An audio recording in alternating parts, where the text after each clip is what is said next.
Hai, Assalamualaikum, saya Muh. Kembali lagi kita dekat Baiken Studio. So gang, minggu yang cukup cemerlang buat bola sepak Malaysia apabila 3 wakil kita di pentas Asia berjaya membawa pulang keputusan yang sangat positif. Bermula dengan JDT yang berjaya mencatatkan kemenangan 4-2 mengalahkan BG Pathum United, kemudian kebangkitan TFC untuk mengikat pasukan Bali United dengan keputusan 1-1, dan juga kejayaan Sabah yang berpesta gol mengatasi PSM Makassar dengan keputusan 5-0. Jadi, aku nak ucapkan tahniah buat 3 pasukan ni, malah kejayaan ini juga membawa pulangan cukup positif buat MA ranking Liga kita apabila kita berjaya menambah sebanyak 2.11 mata selepas 2 perlawanan kepada total 27.896 mata. Semoga keputusan positif yang berjaya dicatatkan dapat teruskan lagi pada game-game akan datang. Tapi apa-apa pun, apa kata kalau kita recap sikit apa yang terjadi dalam 3 perlawanan ni. Kita mulakan dulu dengan perlawanan JDT menentang BG Pathum United. Kita dapat lihat satu tempo dan juga intensiti yang cukup tinggi ditampilkan oleh kedua-dua pasukan. Walaupun BG Pathum yang lebih banyak menguasai perlawanan, akan tetapi pemain-pemain JDT bertahan dengan sangat disiplin. Malah corak permainan counter attack yang dilakukan oleh JDT sangat-sangat berbahaya dan berjaya mengucak-kacir barisan pertahanan BG Pathum. Andai kata kalaulah JDT lebih klinikal di depan gol, aku yakin yang JDT mampu untuk mencatatkan kemenangan dengan lebih besar. Gameplay BG Pathum yang bermain secara open banyak membukalah peluang kepada JDT untuk menjaringkan gol. Akan tetapi sayangnya peluang tersebut gagal di-convert kepada gol. Kita dapat lihat Bersen ada percubaan ni yang kena tiang. Bagi aku Bersen sepatutnya boleh dapat hat-trick dalam game ni,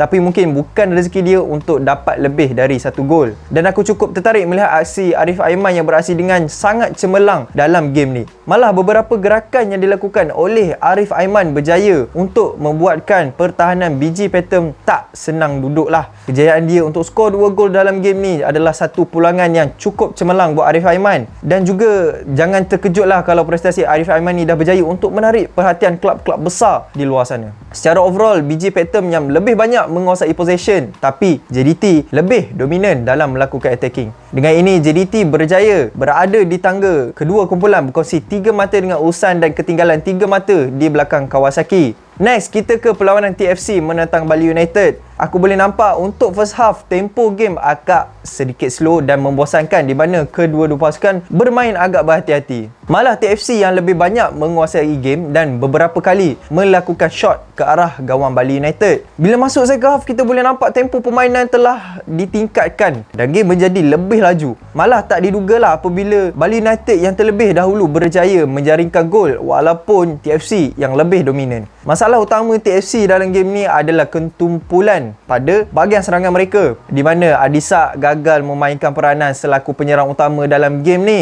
Malang buat TFC apabila Mahmud mengalami kecederaan dalam sesi latihan sebelum game. Jadi Adisak ditugaskan untuk mengambil tempat Mahmud dan impaknya sangat-sangat mengecewakan lah. Bagi aku, kalau ada Mahmud dalam game ni, mungkin peluang TFC untuk mencatatkan kemenangan tu lebih cerah. Malah corak bertahan low block pemain-pemain Bali United menyukarkan pemain-pemain TFC untuk melakukan serangan. Dan kerap kali juga percubaan jauh pemain-pemain TFC berjaya diblok oleh pertahanan Bali United. Mujurlah cuba punya cuba, akhirnya TFC berjaya mendapatkan gol penyamaan melalui jaringan Syahmi Zamri yang sebelum tu masuk menggantikan tempat Adisak. Bagi aku, impact Syahmi ni lebih nampak kalau nak compare dengan Adisak. Dan akhirnya tamat game, TFC berjaya juga membawa pulang 1 mata. Bagi aku, pemain paling cemerlang dalam game ni adalah Nurilo. Sebab apa? Sebab aku boleh nampak effort dia untuk menghidupkan bahagian serangan TFC. Cuma ketumpulan penyerang TFC tu menjadi punca utama kenapa TFC gagal untuk mencatatkan kemenangan ke atas pasukan Bali United. Dengan ini, TFC berada di tangga kedua kumpulan berkongsi 4 mata dengan Bali United dan CCM di tangga ketiga dengan 3 mata.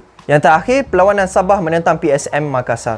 Aku cukup enjoy bila tengok game ni apabila Sabah berjaya mencatatkan kemenangan besar mengalahkan juara Liga 1 Indonesia pada musim lepas, iaitu PSM Makassar. Kita dapat lihat first half je, Sabah dah berjaya untuk skor 2 gol dan gol pertama mereka hadir seawal minit ke-6. So melihat kepada peluang-peluang yang ada, Sabah ni sepatutnya boleh lagi dapat dalam 4 atau 5 gol dekat first half ni. Tapi sayangnya peluang tersebut gagal dimanfaatkan oleh pemain-pemain Sabah. Malah ada beberapa momen di mana kita boleh tengok Sabah ni memang struggle untuk mendapatkan penguasaan bola. Tapi mereka akhirnya berjaya handle situasi tersebut dengan baik. Malah pertahanan Sabah ni aku boleh cakap cukup disiplin dan bertahan lah. Bila masuk second half, kita boleh nampak penguasaan sepenuhnya oleh pasukan Sabah. Start je Sabah dah berjaya tambah gol yang ketiga melalui Darren Lock. Walaupun PSM membawa masuk pemain-pemain import mereka, akan tetapi malangnya lah pemain-pemain ni gagal memberikan sebarang impak buat PSM. Malah Sabah yang lebih dominan dan mereka juga yang lebih banyak melakukan serangan ke atas pasukan PSM. Apabila penjaga gol PSM dilayangkan kad merah, bagi aku itu adalah game over lah buat PSM. Dah lah kena tinggal, hilang pula seorang player. Waktu ni memang PSM dah lost lah, dan situasi ni pun dah berjaya dimanfaatkan sepenuhnya oleh pemain-pemain Sabah untuk mereka tambah lagi 2 gol. So apa yang menarik dalam game ni adalah kita kalau tengok kepada prestasi beberapa pemain yang bermain dengan sangat cemerlang.